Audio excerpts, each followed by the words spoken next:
今回は、10月の誕生石色である、グリーントルマリン色を使用。ご覧の通り、ちょいと怪しげな作品が出来上がりました。では、早速作業開始。レジン液は星の雫を使います。そしてこちらが、グリーントルマリン色です。深みのある緑色ですね。さて、奥さんが頑張って作業している間に、トルマリンについて話をしたいと思います。トルマリンは、他の石とは異なる、ユニークな特性を持っており、それは、加熱や摩擦を与えると、帯電するという特性。その珍しい特性から、和名は、電気石だそうです。ただし、めっちゃビリビリするような刺激があるわけではなく、ほんのり微弱な静電気が発生するようなイメージです。まあこういう性質がある石なので、他にも噂があって、負のエネルギーを吸ってくれるとか、邪気を払うとか、本当かどうかはわかりませんが、神秘的な話ですね。ちなみにもう一つの特徴としては、色に関することで、トルマリンには、すべての色がある、と言われるほど様々な色があり、色によって、価値も変わるということになります。残念ながら、グリーントルマリンはあまり、高値がつかないようですが、思うに、宝石の価値というのは、希少性だけでは、決まらないと思います。やはり、熱い思いを乗せて、お渡しした際に、価値が最大化されると思う。まあ僕は、宝石よりも、おやつをもらった方が、嬉しいですけどね。さて、グリーントルマリンの、宝石言葉を、ご紹介しておきましょう。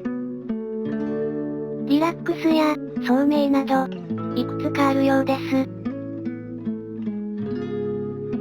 そして先ほど、トルマリンには様々な色があると、お伝えしましたが、色によって、宝石言葉も設定されているようなので、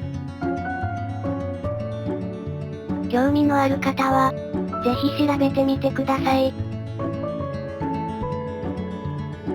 ちなみにご主人が好きなのは、ブラックトルマリンの石言葉で、幸運、成功、希望、などです。ポジティブな言葉が揃っているのがとてもいい。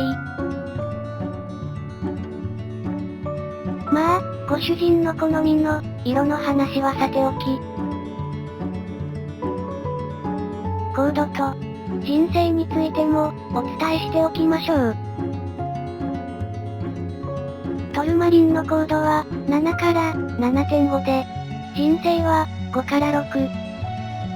めっちゃ硬いわけではないのですが、当然柔らかくもない。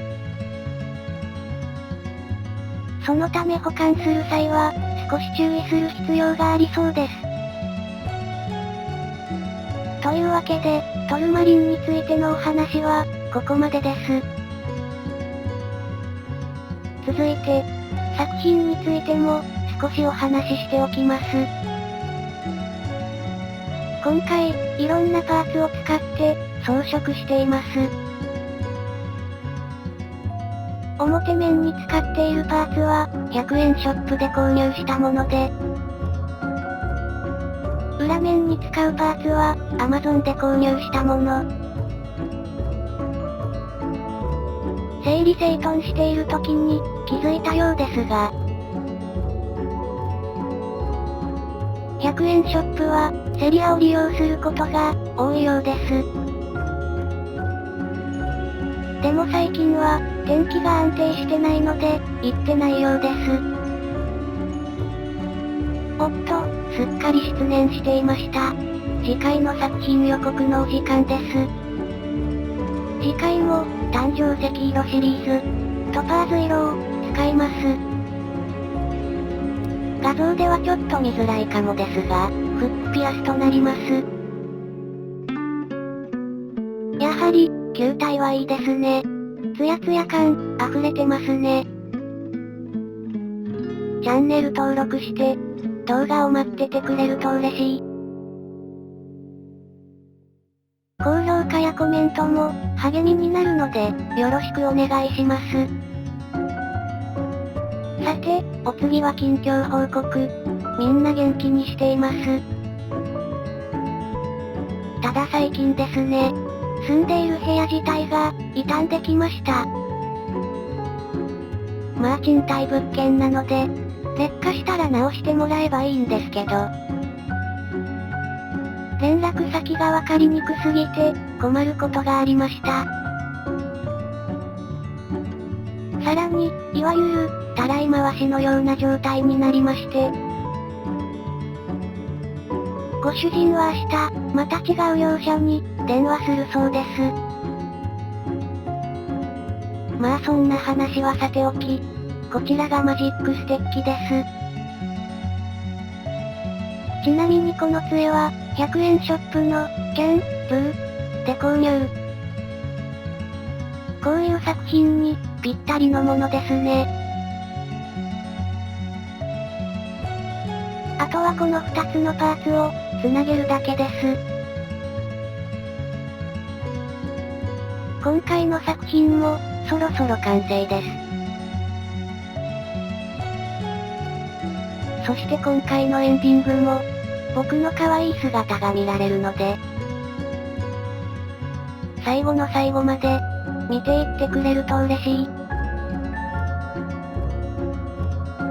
ではまた、次回の作品で、会いましょう。